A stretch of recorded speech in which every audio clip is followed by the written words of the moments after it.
This is Carmel Bear, and you're listening to the Hidden Oaks Overdose Football Fix.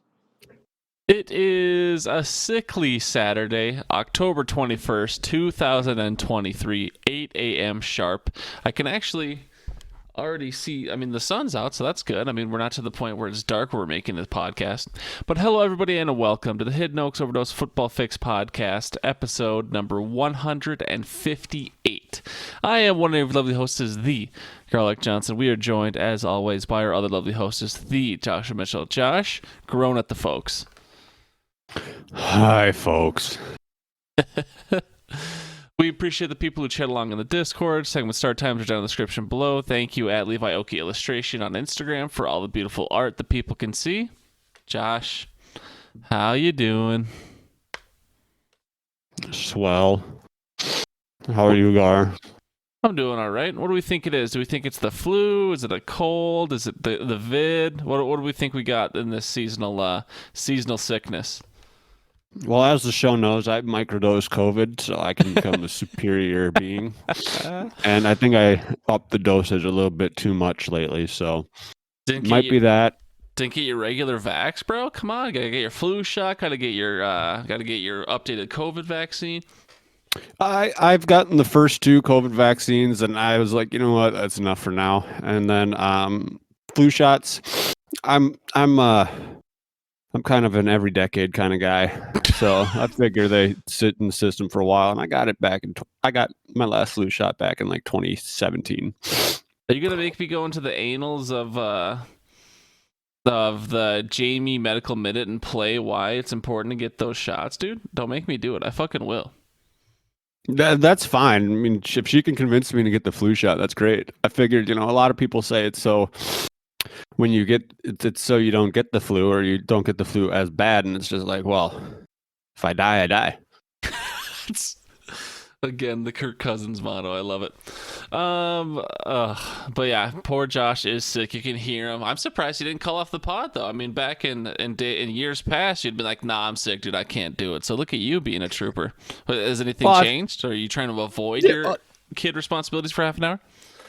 No, it's not that. I was worse. I was a lot worse yesterday. Oh, okay. And Asher had to stay home because everybody that came to the party, that's family, has been sick. So Gar, you might be lucky since you don't sound sick now, but I don't feel sick at all. Nikita's mom has pneumonia, and so usually Asher goes over there on Fridays. And so yesterday I was like, well, I'll just keep him. And then I called Nini, and Nini came over in the afternoon to help. And for like the first 3 hours of the day, I literally just sat on the couch watching Toy Story and Lightyear with Asher. Hell yeah. And Asher just kind of ran around, and he like jumped on my lap, and like he stood on my legs and like got really close to my face and like put his nose on my nose and starts like going, ah. and it's just like, yep, that's great, buddy. I love you too. Love it feels you. so this is perfect. Mm-hmm. But I'm just happy he's better because he was pretty iffy earlier in the week. Nikita's better. We decided that I'm about a day and a half, 2 days behind Nikita. So 2 days ago, I was starting to get sick, and she was dealing with like a fever of 102. Yesterday, I had that fever, and then the day after she had her fever, she was just drained, which is kind of what I'm doing now. So we're gonna hang in there and maybe die, but hopefully not. It sounds like if Nikita and Ash are already on the mend and you're just a day and a half behind, sounds like you're right on your way. I will say, Josh, not to make one more pitch for modern medicine, but I got my 2 shots last Wednesday, and then I went to your house Saturday, and a bunch of people from your house got sick, and I didn't get sick. Maybe it works. Yeah, no, I think they do. I do think the shot works in the way that it was, because you showed up and everyone got sick. So they spread the germs through the vaccine. That's exactly what happened. I actually sprinkled it over the cupcakes, over the little mini Sammys. Good morning, Walters. Thank you for joining us. But yeah, Josh, I was actually there to get the rest of you sick. You're welcome. Are we ready, Josh, to do some starting and some sitting? Yeah. Alrighty, we will move on to the start sit. Josh, how did we do last week? Trash. Last week you went 2 for 5 and I went 1 for 5. So we're really good. Oh yeah. Last year we actually did solid as a group. This year as a separate entity, we're a struggle busing. You did do much better than me, so congrats. You finished with a difference of negative 1.5 points. I finished with a difference of negative 26.5 points. Trash? Very. Overall, you are 12 out of 25 with minus 6.8 difference. I am 9 out of 25 with a negative 34.1 difference. Walters, thank you very much. Josh has been juicing that test, dude. He was low T, now he's high T. Yeah, I feel like I have put my vocal cords into a blender. But Okay. but yeah, so overall, we stink. I did change it up. I don't know if you noticed, but instead of picking from 2 players, 3? We now have 3 to try and add a little bit more diverse, a little bit more opportunity for us to stink. And yeah, figured I like why how not? in the year we're already doing bad. You're like, you know what? Let's make us worse. Josh, I appreciate that out of you. Not other many men would be brave enough to do something like that, but you're like, you know what? Fuck them. And I think that's a beautiful thing. Exactly. Yep, and so all these players were on the Narfle Macracy Challenge, but they were kind of spread out upon different ones. So I did kind of pick and choose a few different ones. Obviously, for the quarterbacks, I'm not going to put Patrick Mahomes in with Howell and Pickett. And so I did make some alternative decisions based on their current rankings and their current average points per week. But starting with the quarterbacks, and if you notice in the pod picks location, I would pick first, but I will go through the quarterbacks anyways. We've got Sam Howell at the New York Giants, Kenny Pickett at the Lairds, Dobbs at Seattle. I'm going to go with I'm going to go with Howell, just because he was the first name on the list. Sure. I'm thinking, let me see if I'm correct about this. Okay. I think this is, oh boy, this is tough. I mean, Howell certainly has the highest ceiling of the 3. Wait, is that true? Ooh, him and Dobbs actually are very close in their ceiling game for the season. Howell has gone 25.42 and Dobbs has gone 25.22. So their ceiling, if you're just looking at their games this season, is just about the same. Dobbs is QB number 18. Howell's QB number 13. Josh, I'm going to go rogue here, and clearly every time I'm thinking I'm right or I'm thinking I have some sort of intuitive thought, my thoughts are wrong. And so I'm going to go against conventional wisdom. Coming out of the bye week, I'm thinking this is quite literally potentially Matt Canada's last stand. And so he's had an extra week to sit there in the lab. He's had an extra week to sit there and just kind of scheme up a bunch of different stuff to try and get Kenny Pickett rolling. So I'm going to roll with Kenny Pickett, even though he is clearly the worst of the 3 this season. I'm going to say that Matt Canada cooks something up.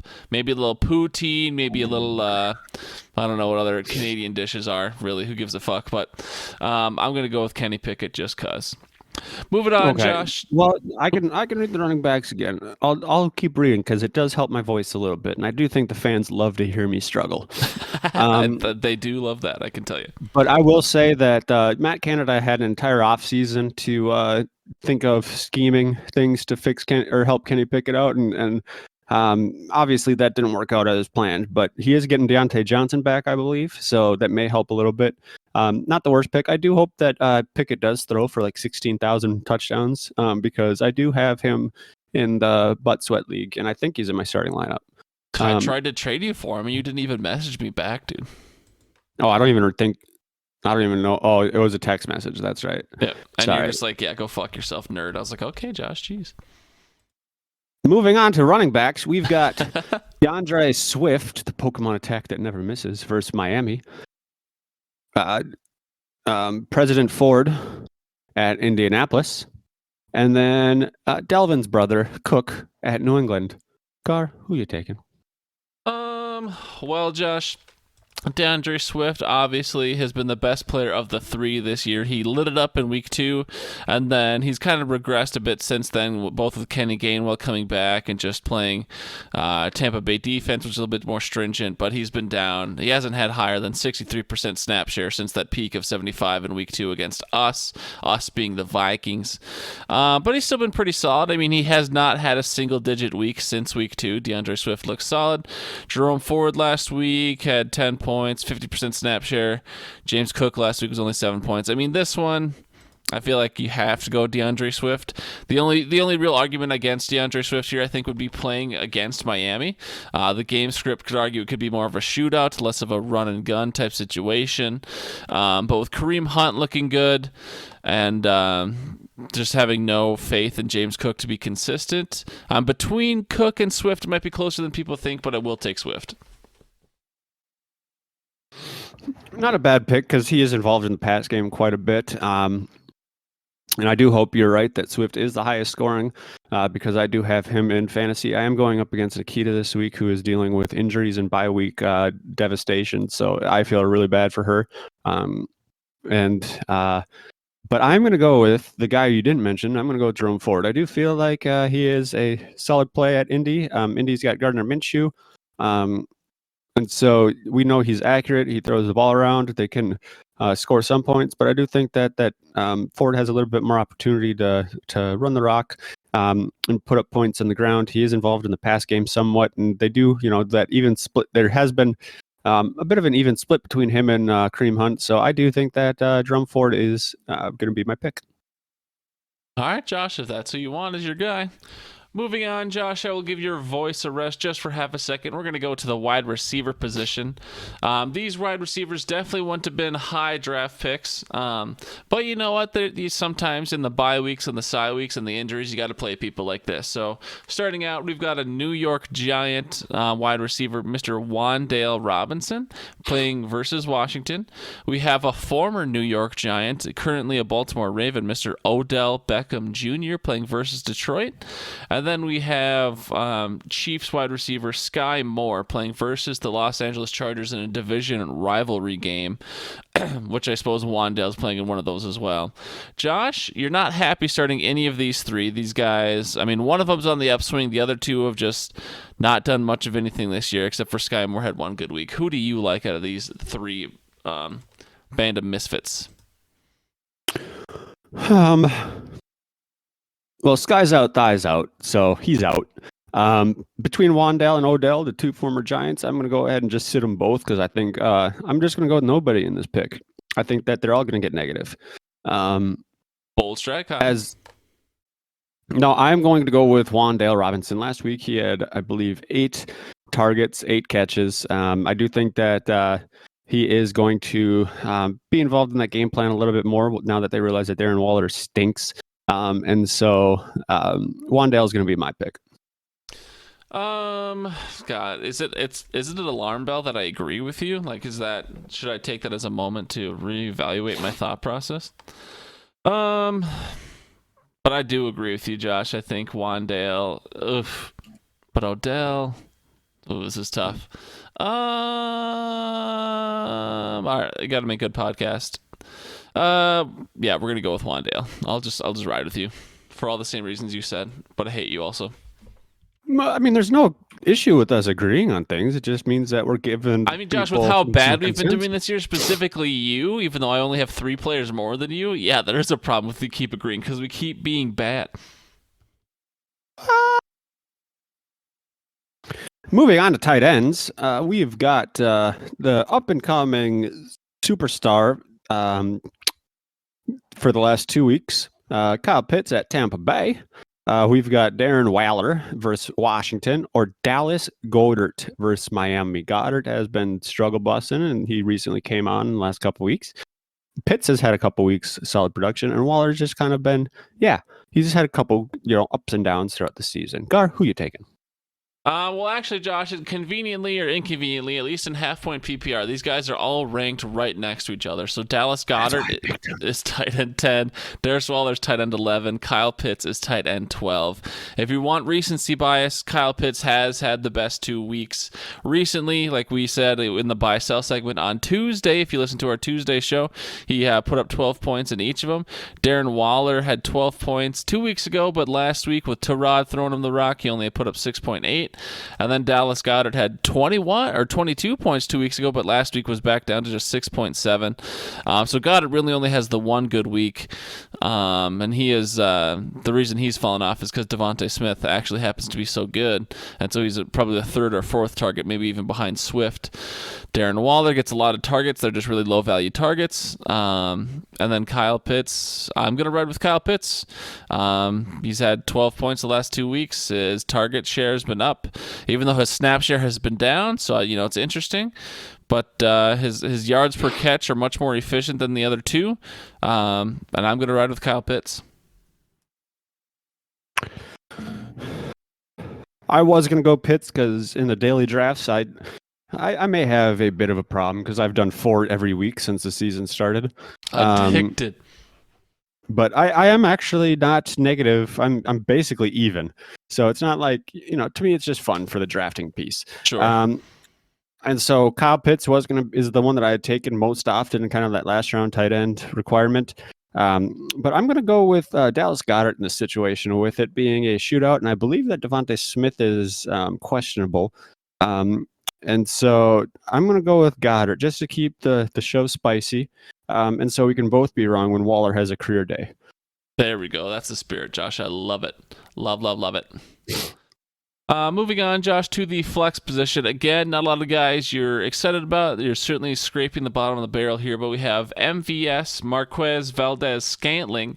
Who is he a Chief? I don't even remember what team he's on. He is. He's a Chief, Kansas City Chief. Got to say all the positions and teams for Brian. Kansas City Chief playing versus the Chargers. Donovan Peoples-Jones, who I believe is a Brown, wide receiver for the Cleveland Browns, playing at Indianapolis. Or Royce Freeman, newly activated running back for the Los Angeles Rams. Hasn't done a single thing this year, but is being thrown into the fray with both Ronnie Rivers and Kyron Williams out.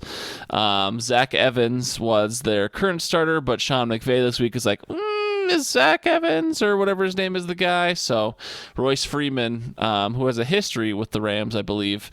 No, actually, that's not true at all. Houston and Denver. Bronco. I was thinking of Darrell Henderson, excuse me. But yeah, Royce Freeman activated. Could be a sneaky play, but there's literally no tail of the tape for me to examine for the season. So, Josh, if you had to pick between one of these, now we're talking real Island of Misfit toys, who are you picking here?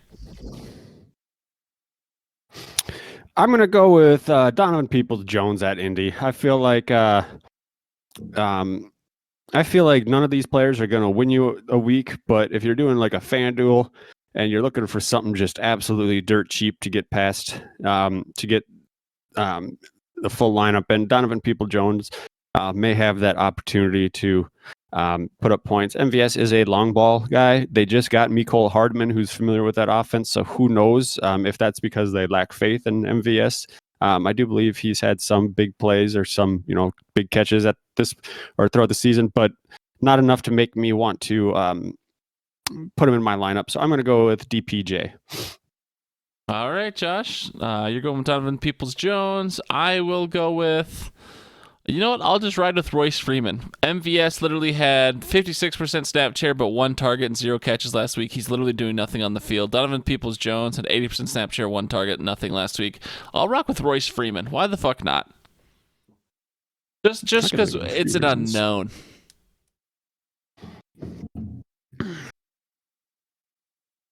But Josh, because sometimes I feel like when we're doing the start-sit bit, it's like players that I'm never going to be deciding between. And sometimes, I don't know if it's just me. Maybe it's because I just draft so good. My teams are so stacked and never have to make these awful decisions.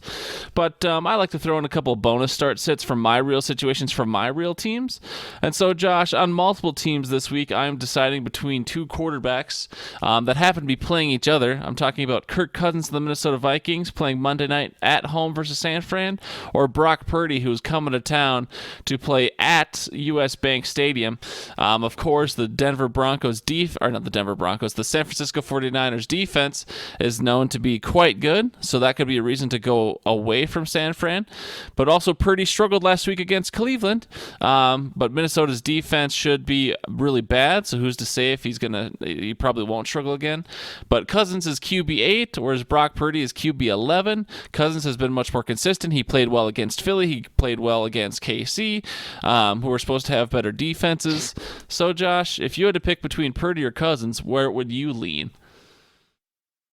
I would lean Brock Purdy because he's pretty fly for a white guy. But yeah, Brock Purdy's kind of where I'm leaning. Just without Jefferson, I don't know how Cousins did last week as far as like his production. I mean, the whole team did bad. Remember, the Chicago Vikings game was piss poor. He only had 8.74 fantasy points. Yeah, so I'm gonna lean towards Purdy just because he's Purdy. All right, Josh, and then the other one. This one player's on the upswing. What player's been doing just fine? We have Jonathan Taylor versus Cleveland, and we have Amari Cooper at Indy. So again, two players playing each other. Sounds like Deshaun Watson is back. Jonathan Taylor, of course, he had like a 15% snap share 2 weeks ago, and then last week he had like a 42% snap share. So certainly getting back into the groove, but not there yet. Amari Cooper starting wide receiver number 1 for the Cleveland Browns. He was even doing okay when Watson was out for a game. Or no, he missed 2 games, so he did bad for one of the games he was gone. Anyways, Watson is back. So if you had to pick between JT and Amari Cooper, Josh, which one would you pick? I'd probably go with Amari Cooper, just because JT going up against that Cleveland defense showed last week that they are for real. So yeah, that's where I'm leaning. All right. We also appreciate Walter's along in the chat. He has picked along with us every pick. He's gone Pickett, Ford, Wandale, Waller, Peoples-Jones, Purdy, and Cooper. Can you repeat that, please? He went Pickett. Welcome to the show, Walters. Ford. Wandale. They've been trying to get him on the land for a long time. Waller. And he's just been stone cold shouldering Peoples-Jones. Allen Dave. He's been giving them the business, dude. He's been avoiding the land. I think he really wants to be on our show, but we haven't extended an offer. And then Purdy and Cooper. So yeah, I think Walters really wants to be on this show, but he's trying to take the sloppy seconds of Allen Dave, and he just realizes he can't look himself in the mirror every morning if he wants to go on that show. So, but yeah, thank you, Walters, for your contribution. We'll see how you do. And Josh, we'll move on to our little FanDuel Bust of the Week here. Just a real quick segment, a real quick hitter, as it were. And Josh, who you got busting this week in FanDuel? Well, this is going to hurt a lot of my feelings, probably all of them, but he's one of my favorite players of all time. He's got that swagger, that moxie. He's got that vibe in him that just kind of you want him to be good. One of the best, if not the best, route runner of all time. He's got routes so crisp that he made Chad Ochocinco cry. And so I'm just going to say Devontae Adams at Chicago. First off, that game has the opportunity to get away from Chicago very quickly with how bad that team is. So they may be running the rock a lot with Jacobs. Plus, Devontae must have said something like to Jimmy G about how he's not as handsome as he thinks he is. And so he has not been getting very many targets. If Aiden O'Connell's playing because Jimmy G's back is still broken, or whoever the backup quarterback is, maybe it's a little bit of a different story. But I do think that the script of the game is going to be run the rock. So I do not think that $8,000 price tag is worth it in FanDuel. Yeah, Justin Fields has already been ruled out, and Jimmy Garoppolo is also out. So it'll be Aiden O'Connell versus Tyson Bagent. So that'll be a thrill of a game. And for the some similar reason you use, Josh, with Aiden O'Connell, maybe I have a little bit of faith in Devontae Adams. My bust of the week is actually on the other side of the field. It's DJ Moore, because Tyson fucking Bagent is playing starting quarterback for some reason. That's why the backup quarterback is important kids. Jesus. But yeah, DJ Moore, he's currently at 7,500. And if anyone who watched that game last week, Tyson Bagent is not it. So both these receivers will be likely struggling because of backup quarterback play. I would not spend a cumulative 15.5 on these players. I think that would be a very bad investment. Moving on, Josh, to just a little weekly preview, just a little discussion about the fantasy week in front of us and the real football week in front of us here. Are there any particular games you're excited for this weekend? It sounds like if you're going to be inside, maybe recovering from sickness still, maybe a little bit more game time than usual. Anything you're excited for this weekend in particular? Football. I take it you're not very familiar with the Sunday slate. I'm excited for Sean Payton to get his crew right against the Green Bay Packers. So I have just 7 full days of absolute depression. Can you imagine? The fact that Aaron Jones still hasn't been declared healthy is very bothering me. Is very bothersome. How worrisome. Very bothering, Josh. And so it's I just don't know. I mean, they brought in James Robinson, so it makes me wonder. Is it because A.J. Dillon's on the move, or is it because Aaron Jones is not going to be playing much? And so it's worrisome because he is like my RB1 in a couple leagues, Victoria's Secret being one of them, where I'm just in a free fall in that league. And so, yeah, I just it's that game I'm looking forward to being depressed at. Other than that, I mean, I just like watching football. Just a football guy. I'm really excited for Detroit-Baltimore. I mean, arguably Detroit's already been tested with Kansas City Chiefs week 1. A lot of people, including myself, argue a lot that week 1 is one of the flukiest weeks in the NFL, so maybe, it wasn't fair for whatever reason.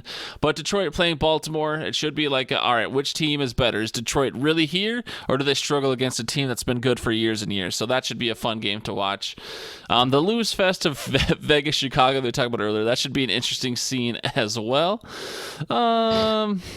There was one other game I was excited about. Oh, yeah, and then Los Angeles KC, that's always a good game. That should be a good 3 o'clock slate game, just a good division rivalry game. Los Angeles Chargers actually win more of those games than people think. But, Mike Williams is usually a big weapon in those games, and, of course, Mike Williams is out for the year. Sunday night, Miami-Philly should be a barn burner, and then Monday night, I can't wait to watch Minnesota lose by 60 against San Fran. That should be exciting. But I don't get to have my woes on Wednesday, or on Wednesday, Jesus fucking Christ. I don't get to have my woes on Sunday like Josh. I'll get them on Monday night instead, then get to go to bed right after the Vikings lose. So I think it's a little bit better position to be able to sleep right after a tough loss versus ruminating on it all day. But You mean you don't sit around and just like me? You sit there for the next 3 hours staring at the TV, like maybe something will change? I don't do that. And then also I will say, just to preempt it, I don't even think Jeremy listens anymore. I'm pretty sure the days of Jeremy listening are gone, but I am playing Jeremy in the Hidden Oaks Redraft League, and I think this might be the week, Josh. I think the undefeated 12-0 streak, I think it might come to an end. It's not a guarantee yet, but especially if Christian McCaffrey ends up being a scratch on Monday night, I really don't have a replacement for him. So I could just bench him, but I mean, are you ever going to bench Christian McCaffrey? Probably not, but I don't have another Monday night player to replace him, so I don't know. I'm scared about that. Jeremy's been the second best team consistently this year, so it might be the undefeated streak. I mean, he's number 2 in the standings, isn't he? I was kidding. Yeah. Okay. I mean, I know you're up there. You're 3 or 4 for sure. I think Willie's been good as well. It's a battle of the first and second and the third and fourth. But like I said, Nikita's team it's a struggle for her. She has, because Roshan she picked up, hoping that he'd be back this week, and he's ruled out already. His brain is scrambled. But it's a human life, Josh. How dare you?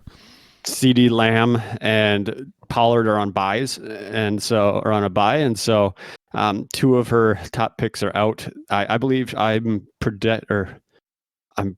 and then Calvin Ridley had a stinker of a game after only getting 1 catch. Yeah.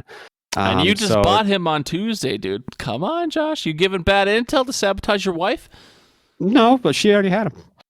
It's true.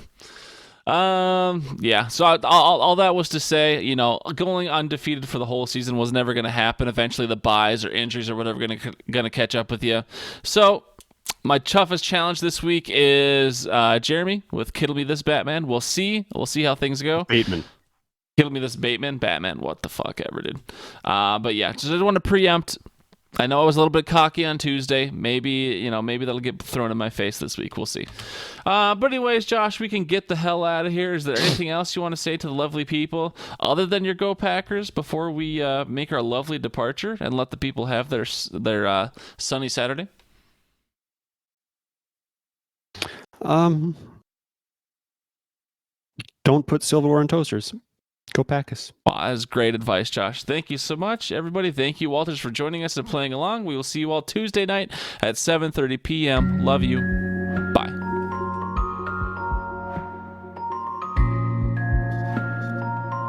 Go Packers. If Walters is here listening live, that means Walters wants to play video games. Walters, how do you plead?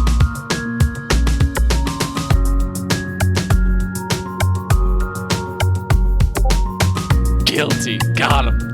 Guilty. All right, I'll be on in a bit. Okay, Josh. That actually might happen because I have nothing else going on and my family's ditching me. Do you even have a microphone? Yeah, I found it. All right, well, if you want, it'll be Call of Duty. I prefer Carl on duty. Oh, fuck. Love you. Bye. Go Packers. Oh no, I'm not in there to drop out immediately. Go back in. Oh, how embarrassing, dude. Ladies and gentlemen, we got him. How'd you get so sick, Josh? Probably my 3 a.m. naked miles.